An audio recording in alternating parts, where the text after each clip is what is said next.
Hi, today we're dealing with something that is either a rather big criminal conspiracy or people seeing connections where connections really aren't there. The mystery of the Smiley Face Killers. So here's the deal. Since 1997, at least 45 young men have mysteriously vanished after a night out, often involving drinking, only to later turn up dead in some nearby river, lake, pond, generally any substantial body of water, which has led to a lot of people to begin to see connections and pointing fingers at someone, or maybe someones, that they have begun to colloquially refer to as the Smiley Face Killer, or the Smiley Face Killers. Between 1997 and 2017, authorities have dragged out about 40 bodies of young men from rivers and lakes in more than 25 cities across 11 states. And the gist of it is that most of these guys were college-aged, rather popular, athletic, well-liked, in essence, the life of the party. Almost all of them had also last been seen leaving a bar or a party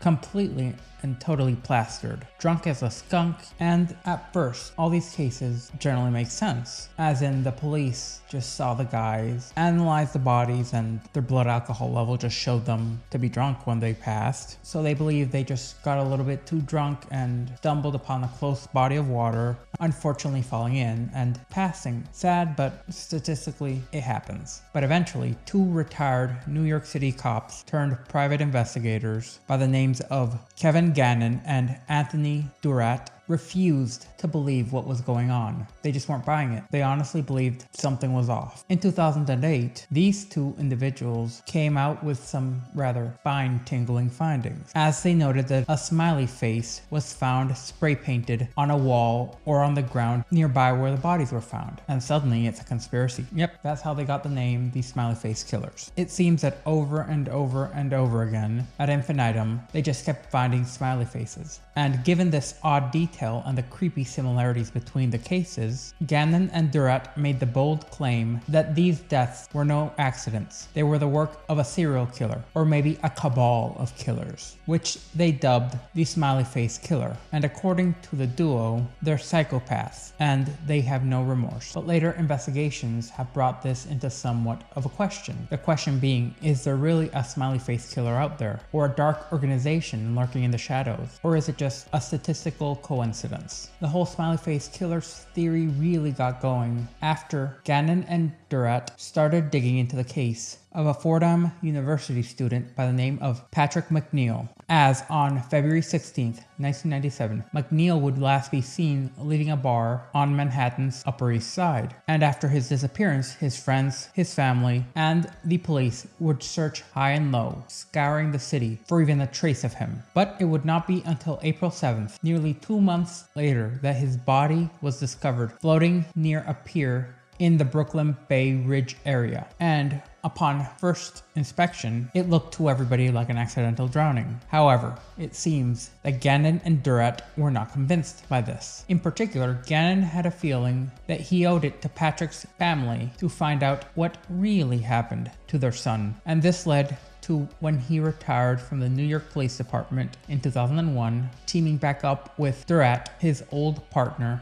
as they would launch their own investigation firm in order to get to the bottom of the McNeil case. However, they eventually found out that a significant amount of young men had also died in similar manners. And as the investigation went further, it seems that Gannon and Durat believed that there was plenty of evidence suggesting that McNeil wasn't just some poor guy who got drunk and stumbled into the water, drowning, but that they had supposedly seen enough to believe that he was stalked and murdered. What they found in particular that made them believe this was signs of intoxication, which did not quite match up with a man just drinking. To some of those who viewed it, it appeared that the man had been drugged. There were also reports of a mysterious car following closely after him once he left the bar, along with what appeared to be ligature marks on his neck, burns on his head and torso. Like at that point, it's somewhat hard to believe that it wasn't someone who did something to him, which led them to conclude that he was stalked, drugged, abducted, tied up, potentially abused, burned, killed, and then tossed into the water, like one of those old movies where the mob just dropped people into the New York River. And after seeing some similarities with other cases, neither Gannon nor Durat believed that McNeil was the only said victim of this or these these individuals. However, critics of the Smiley Face Killer theory say that what the investigative duo are claiming would require a supposed group of killers who are like a criminal supergroup, a mafia, if you will, of torture, akin to the group within the Hostel movies, operating under the radar for decades on end, as nobody knows who they are, or what they look like, or where they could have potentially come from. But apparently for some reason they felt bold enough to leave smiley faces wherever they went. And to many critics of this theory, that seems significantly more unlikely than just a large amount of accidents with similarities to potentially one or two actual murder cases. But those who believe in the theory posit that they are intentionally made to appear as a string of accidents to cover up their crimes, which has made a significant amount of the people who believe in the Smiley Face Killers appear to others as conspiracy theorists. I mean, these killers, to do all that, would have to amount to horror movie villains or politicians with high enough connections. I mean, it sounds almost too good to be true. But you know, the US government, MK Ultra, the Stargate program, Operation Midnight Climax, the fact that so many people were flying out of windows that we had to come up with the word defenestration. So a case where the only real evidence tying these deaths together being an innocuous little calling card, an innocent little smiley face, while implausible, does not seem impossible. And while it is somewhat odd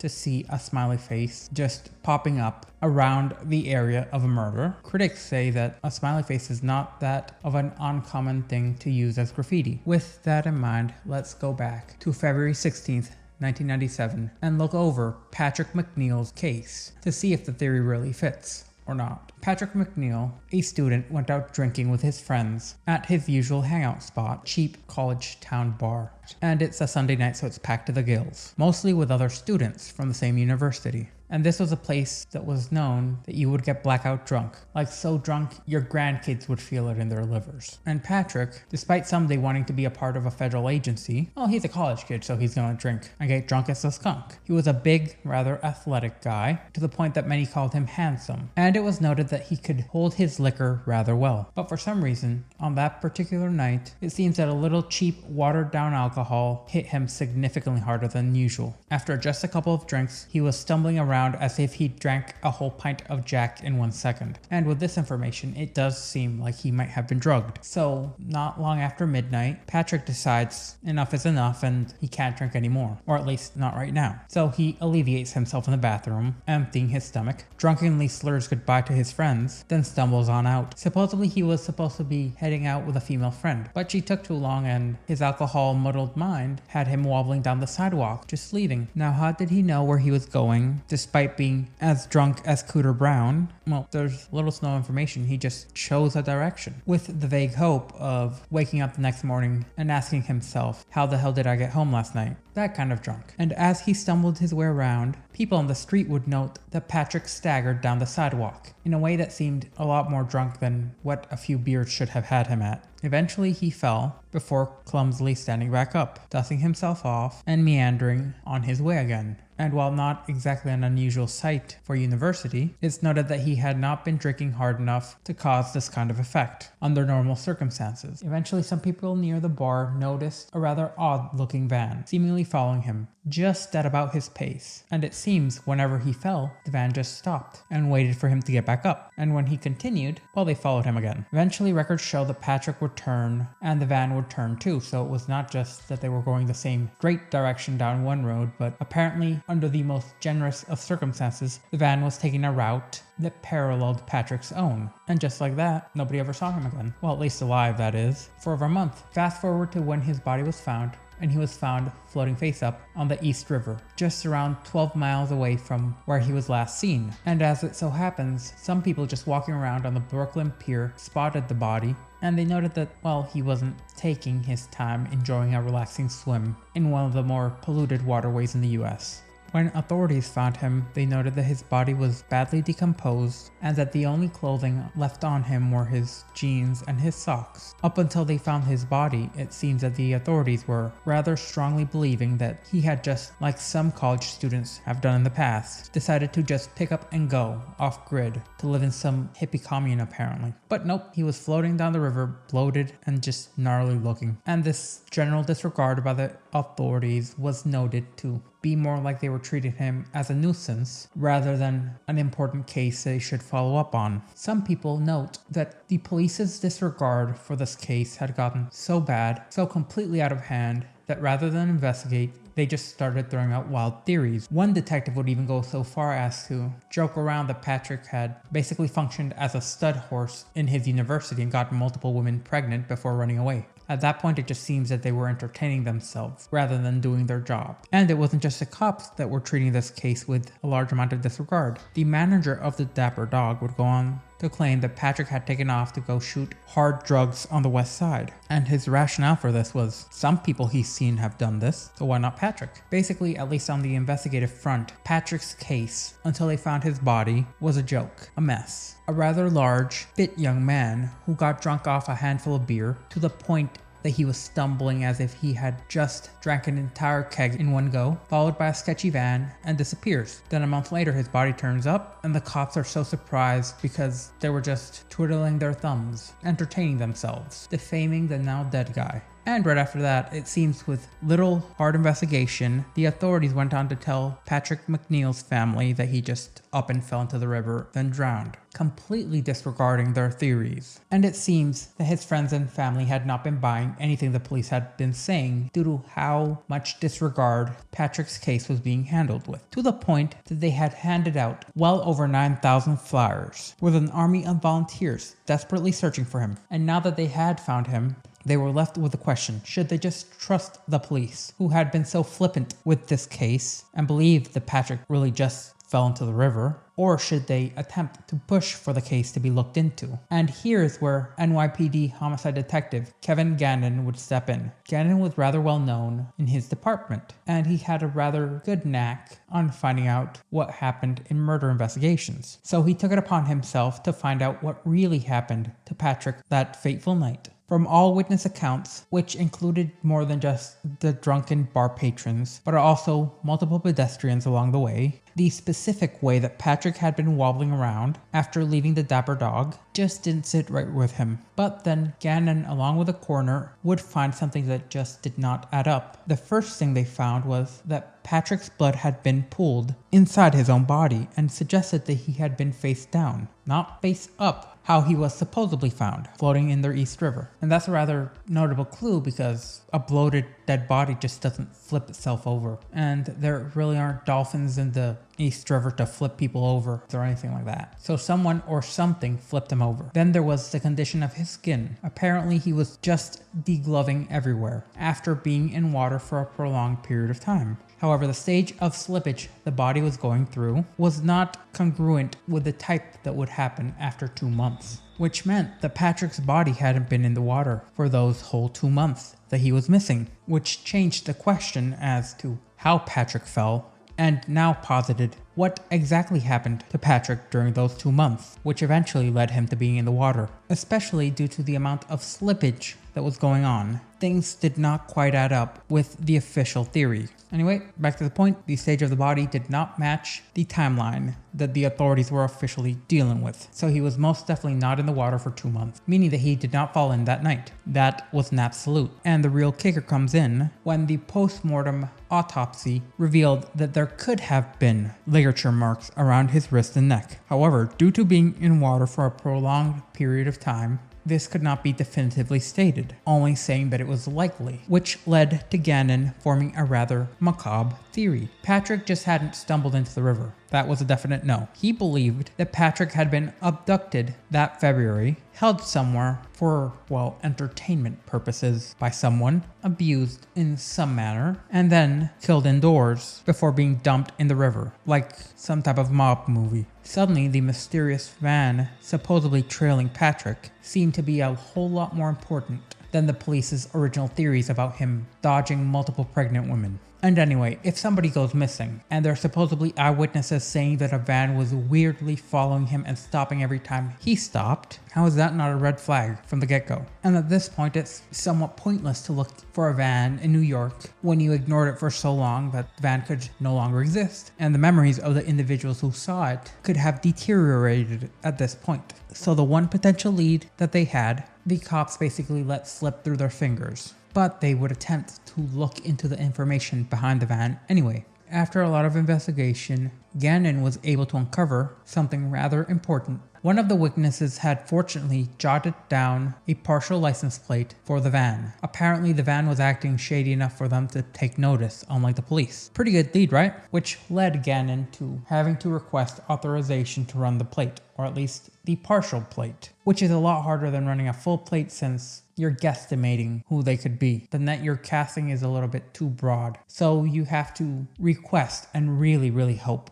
it all goes well. Anyway, since it was a partial plate which had been seen months ago, at the time of the request was denied. But the strangest thing comes in as the reason why the request was denied. Apparently, it wasn't because it was a partial plate, and it wasn't because too much time had passed. The excuse that was given was cost. Now, a lot of people who have looked into this case find this particular detail rather important, believing that it links to a greater conspiracy. That or extreme negligence from the police department, who would at that point be so unconvinced that Patrick's death was suspicious despite all the facts that they actively scuttled the case, despite actually having found a lead, as incredible as that sounds. And well, it made a lot of people feel like either the New York Police Department was police academy levels of incompetent or nefarious as all hell. However, much to Gannon's dismay, on April 16, 1997, the medical examiner would officially rule Patrick McNeil's death an accident, leading to the New York Police Department closing the case. But for Gannon, it wasn't the end. Far from it. He had grown close to Patrick's family during the investigation, which might have colored his views a bit too strongly and made him not as objective as he should have been, but hindsight's 2020. And when Patrick's mom spoke to him, she apparently requested that he please just try to prove Patrick wasn't some drunk kid who fell into the river. To which Gannon replied, "I give you my word, when I retire, I'll prove your son wasn't that individual, that he was abducted and murdered." For the next decade, this promise would be held up by Gannon, as he would keep meeting other parents whose sons had died in what seemed like highly suspicious drownings, which led him to keep making the same pledge. Patrick's case had deeply affected Gannon at this point, as Patrick's case had become the starting point for Gannon's long-held battle with the Smiley Face Killers. So digging further into this rabbit hole, the term Smiley Face Killer seems a bit silly. After retiring from the police force, Detective Gannon had made it his personal mission to actively reopen Patrick McNeil's case, as he was convinced that it was more than just an accidental drowning, and his heart was set on that it was a kidnapping and murder, to the point that people noted that you could not talk him out of that, regardless of what evidence he provided. And it seems what he found was spine-chilling, if you will. As it turns out, he believed he saw a pattern, an epidemic even, of suspicious drownings all over the region, and opening the scope and range up a bit, potentially all across the United States. Over the years, Gannon had been collecting notes on cases, in particular the cases of young men who suspiciously drowned, and what he uncovered was what he believed was a string of deaths that bore uncanny similarities to each other. It was almost like he had stumbled into a grander conspiracy. These included the deaths of Brian Wilson, a 21-year-old who disappeared from a New Year's Eve party in Chicago on January 1st, 2000. His body was found 77 days later, some 30 miles away in Lake Michigan. The strange part comes in when they find that the body had minimal decomposition and a similar type of slippage, meaning that he had not been exposed to the elements for that long. In fact, some people believe that he might have just died a couple days before his body was discovered.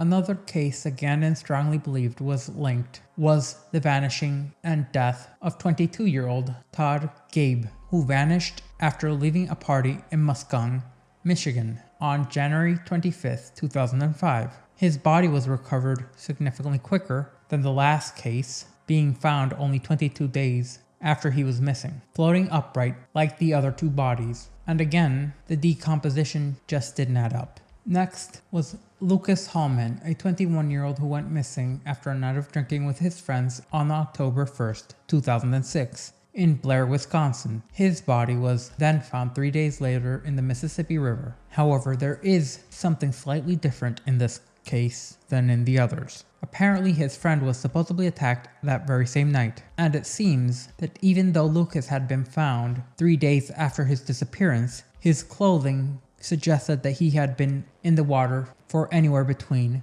3 to 12 hours before he was found, yet he had been missing for multiple days. There was also Tommy Booth, who disappeared on January 19, 2008, from a bar in Woodland, Pennsylvania. That night he had been celebrating a friend's 21st birthday with a group. Surveillance footage captured Booth entering the bar where the celebration took place. Unfortunately, there was no video of him leaving. 2 weeks after he goes missing, Booth's body was found face down in a creek behind the bar. His death was also ruled as a possible drowning, but the weirdness comes in when the area had been searched, apparently weeks earlier, and his body had been found in full rigor mortis, which would not have matched the timeline of him just falling into the water and drowning, to the point that Gannon even noted that the body appeared to be staged. This all leads many to believe that the cases are interlinked, and somebody is potentially targeting young men, leaving parties, abducting them, doing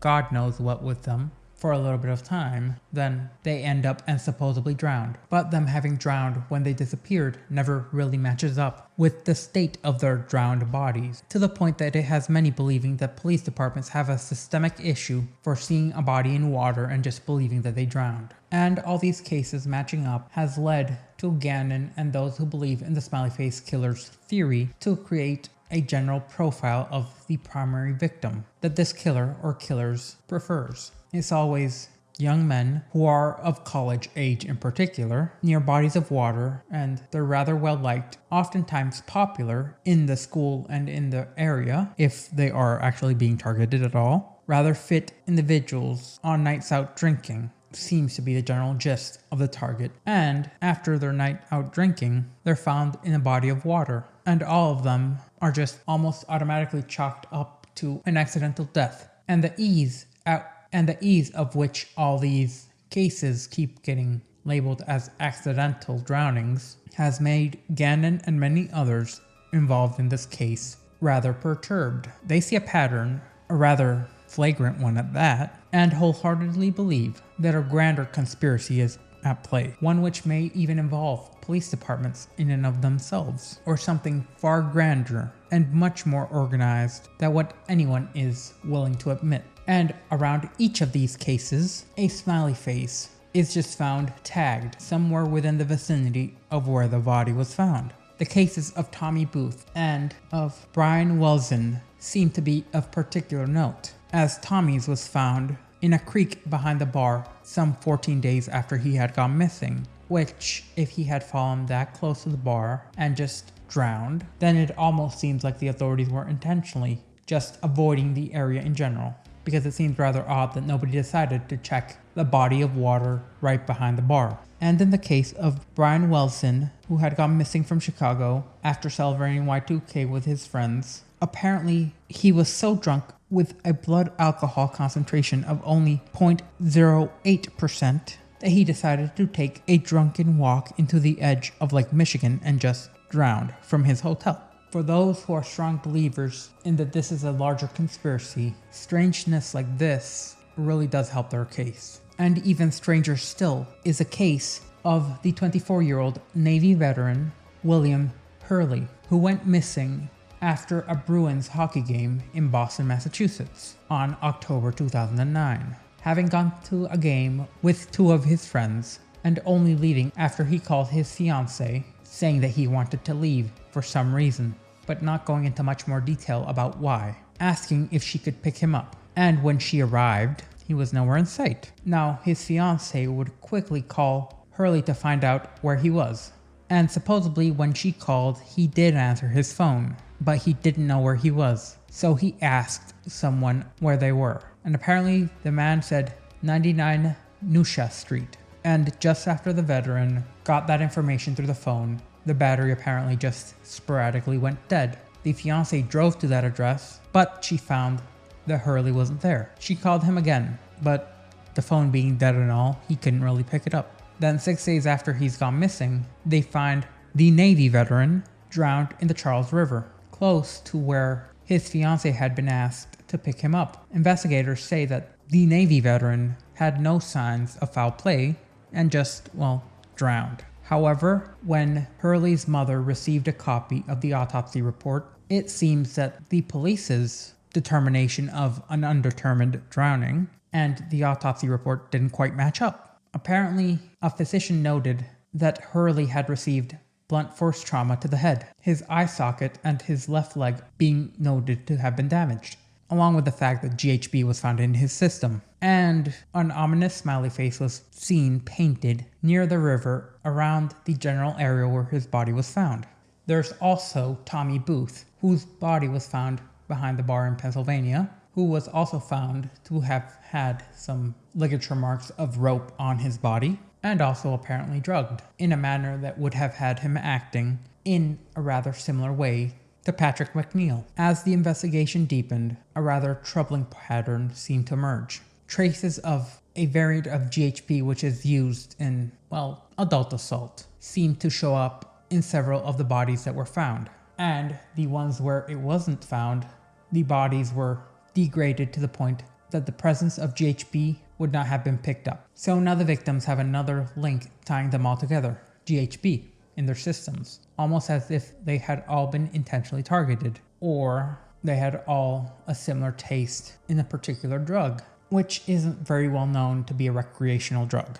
I mean, there are cases of people using it kinda recreationally, but not to this degree. So it seems the victims were actively drugged, then incapacitated, snatched off the streets, taken to a place where they could be assaulted in a myriad of different ways, from the hostile variety of assault to the I spit on your grave type. Then it appears that they were all strangled or asphyxiated before their bodies were dumped in, well, bodies of water to make it seem like they were all just drunkards who fell into the water. And with the slippage and the degloving, it would effectively make it significantly harder to prove that anyone was directly responsible for this. Or rather, it would be incredibly difficult to prove exactly who was behind this. And while the idea that, yeah, the cops are not going to notice, and as silly as it sounds, the criminals, if they were there, would have actually been right in their assumption that the police departments would generally not take an interest that the body's state of decomposition was apparently equivalent to one that had just recently been dumped in the water, rather than one that had been missing for weeks and or months. And if this was the criminal's plan, it seems to have worked in almost every single case. To the point that if you believe the theory, the criminals were brazen enough to even mark their kills and stage some of the bodies to look a particular way, as the supposed kidnappers would have had to stage some of the scenes to look like accidents, and have been rather sloppy, yet still gotten away with it being labeled a drowning. For example, some of the bodies not having water in their lungs when they were found, an individual being missing and their body just being a few days into decomposition. Hell, even one of the cases had the man who had supposedly drunkenly drowned have his arms across his chest as he floated down the river. And again, in almost every case, the stage of decomposition does not match how long the individuals are missing under normal circumstances. So the killer's calling card would be another point. Now that we have a general idea of the crimes, let's talk about what gave this killer or killers their name. The little tag that seems to be left around every crime scene, a smiley face. If the killers were leaving such a blatant, here I am, I did this, how could the police not have noticed it before? Well, it's simple really, it's just a smiley face. It's a rather basic thing to do when you have a can of spray paint. If you're going to spray anything, it's a smiley face. However, for those who believe in the theory, the fact that it was a smiley face, while seeming harmless at first, was an ominous sign that the killers were rather content with the freedom that they were allowed. As Gannon and his partner would cross-reference multiple crime scenes, in particular looking for this smiley face, the symbol just kept showing up in crime scene after crime scene after crime scene. Now it must be noted that it did vary in both shape and color, and sometimes being less of a smiley face and more of a general face, a symbol of grinning mockery. This would eventually leave Gannon and Durrett to become convinced that these were definitely not isolated incidents, I mean the similarities between the cases, and now the fact that there are multiple smiley faces across multiple crime scenes that mirror each other. And things were already pretty wild, but the detectives had a modus operandi and the killer's calling card. So they felt confident enough as researchers to publish a groundbreaking report that thrust the Smiley Face Killers into the limelight in a book with a rather disappointing name, The Case Study in Drownings and Forensics. That the cases revolving around 13 bodies and one survivor might be interlinked. This book was written by Gannon and Lee Gilbertson, and being so close to the case probably has you thinking that it might not be the most objective study of these cases, but it's a rather detailed look, which includes locations of interest and an academic writing style, despite the thesis itself not seeming quite so. According to Gannon and this book, there's a supposedly highly structured, rather well organized gang of sorts, which operates in multiple cells all across the US in order to drug, abduct, and do what have you with their victims before murdering them and dumping them in bodies of water in similar ways, which has led the detectives to theorize that potentially the killers are of the opposite social spectrum to their victims, potentially social outcasts, people who have either not been able to get into college or have failed out of college, unlike the students that they targeted, or potentially a lonely hearts club that is so dissatisfied with themselves that they take out their aggression on those who they believe or have been led to believe by others are the reason that they are social pariahs. So if you're a young, handsome man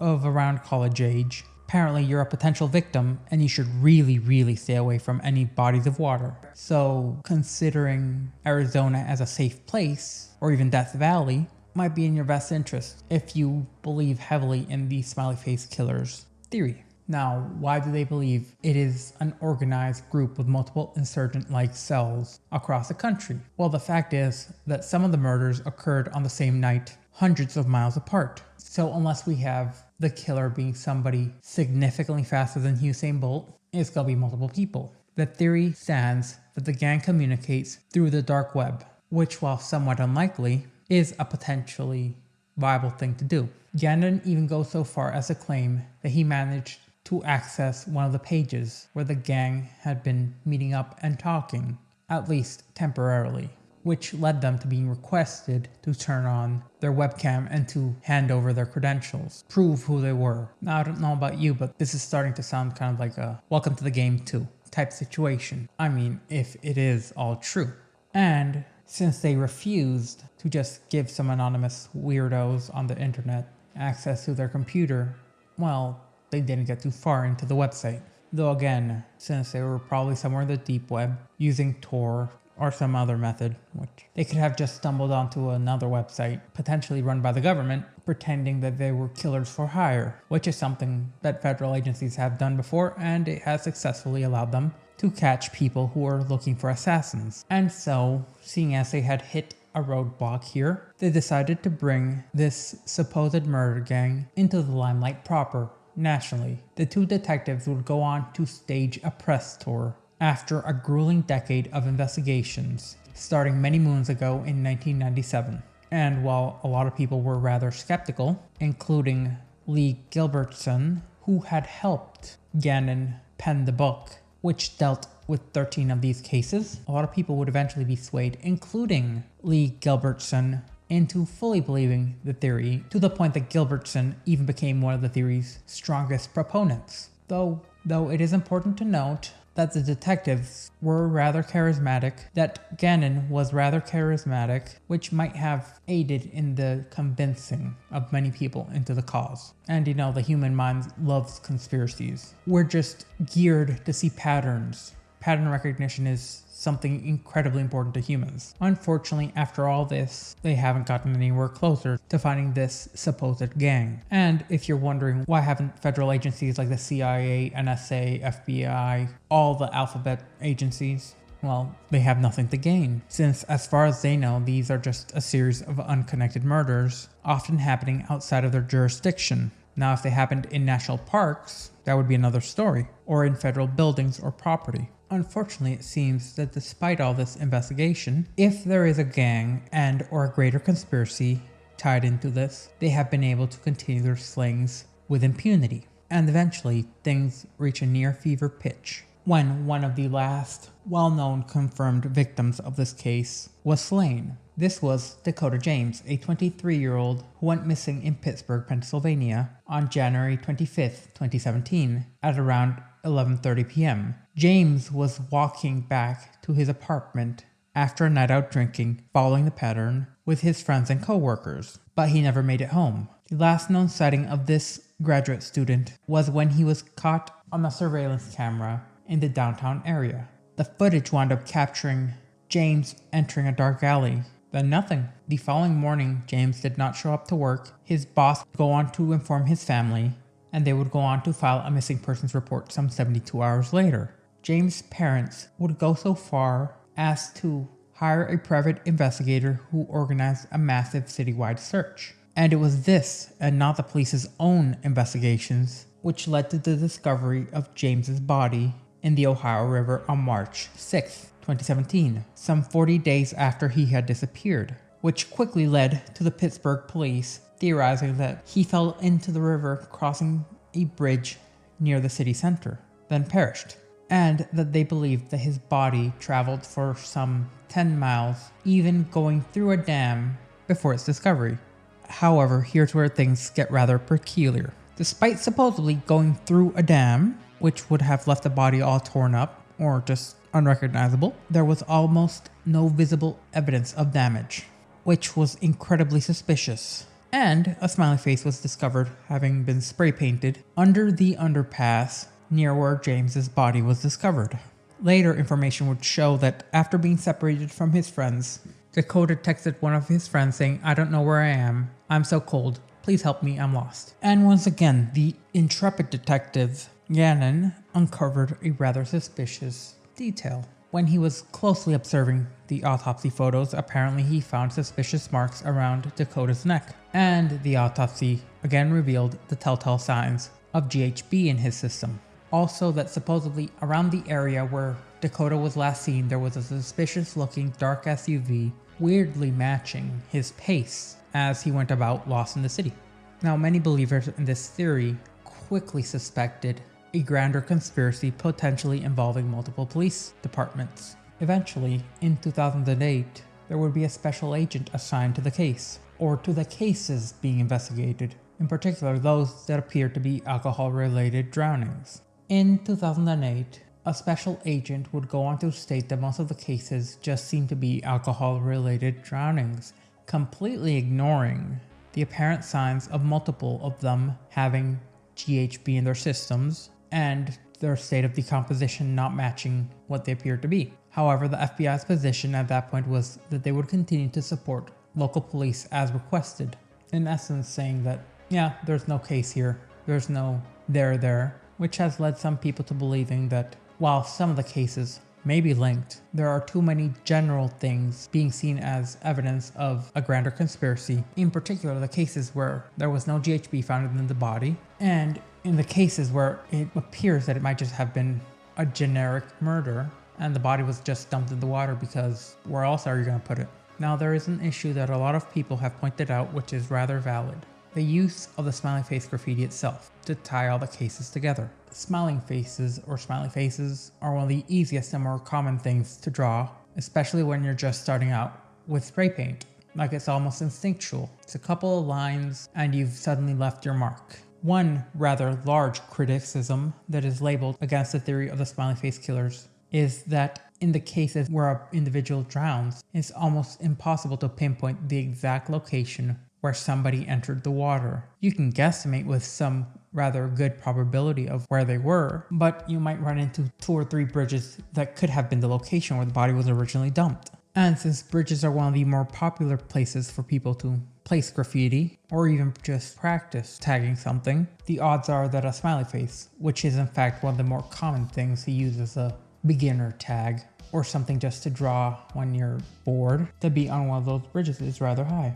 There's also the fact that at least in one case, that of Chris Jenkins. There were multiple smiley face graffiti marks within around a mile of the body. And this is something that many skeptics point out, as in the odds are that if you're near a bridge in a waterway, you're likely going to run into multiple smiley faces. It's just math. A statistical probability that is extremely high. Critics go on to argue that Gannon and his compatriots are mistaking the work of, bored teenagers and people practicing as some grander conspiracy. However, in response to this, the detectives and those involved in the conspiracy's investigation have claimed that they have discovered over a dozen recurring symbols that are supposedly used by the killers, and that these symbols are easily identifiable and unique.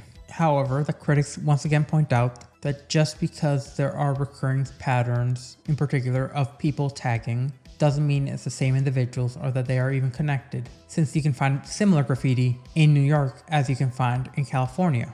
And even more poignant, in war zones you'll often find graffiti of a similar style and or theme recurring over and over and over again, regardless of the war zone, the time, or the people involved. This is to the point that even the Center for Homicide Research would publish an article essentially debunking a lot of what the smiley face murderers theory uses to stand on. And if you look at things from a certain point of view, taking into account the psychological tendencies of human beings to see patterns in randomness being such a common thing that it even has a title, which is apophonia, you can see why many of the individuals who disbelieve in the grander conspiracy of the Smiley Face Killers would be so adamant that they're just seeing patterns where patterns really don't exist. And that it's pointed out that this is the reason such a drastic amount of true crime conspiracies are interlinked. And it's not just finding patterns in randomness. Humans have also displayed pareidolia, in essence seeing specific images in random or ambiguous visual patterns, to the point that some of the smiley faces they have noted might not even be proper smiley faces. They're just taking in the imagery and interpreting it as the pattern they're most likely going to notice, a smiley face. However, this does not discount the possibility that they may be onto a trend of either a group of killers having similar MOs, and I mean there have been multiple cases where serial killers overlap with each other. In particular, a notable case would be that of Herbert William Mullen and Edmund Camper back many moons ago in 1972 and 73, where their killing sprees were so similar and happening in such a way that the cops believed that rather than two serial killers, they were dealing with one spree killer. Or they could just be right and there is some greater conspiracy, which would explain, at least in part, why some of the police department are just so quick to label these cases as accidental drownings despite any suspicious evidence being pointed out to them. So there you have it. The Smiley Face Killers theory certainly has its critics and some shaky evidence, but the framework for an idea is there, and an organized group being behind these drownings does not seem entirely out of the question. With repeating patterns of behaviors, along with suspicious cases, and the baffling number of rather similar unexplained deaths, it's easy to see why so many people believe that the alleged murders of 45 young men are interconnected. Whether it is a case of an overactive imagination or a genuine threat to the public, the mystery remains. If you remained with me until the end, I thank you, and I do hope you stay tuned and subscribe for more content.